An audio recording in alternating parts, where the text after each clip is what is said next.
Hello everybody, I want to show you with this video how to enable the developer options at Android 7. I've here the Huawei P8 Lite in the version of 2017.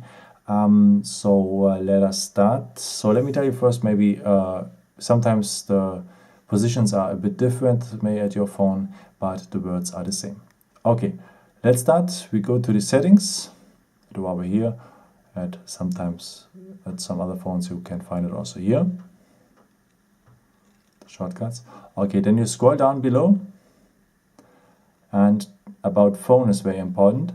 And now we have here the build number. So the build number is very important because you have to tap that build number for 7 times. And now we are a developer. Okay, then you go one step back with this arrow here, or with the button of your phone, or your app, you can do it also. And then we have here now the developer options. Okay, now you're able to activate the stay awake mode or to enable the USB debugging.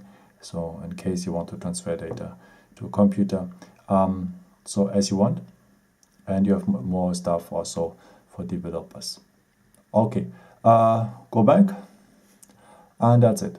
I hope I could help you with this video and answer a question.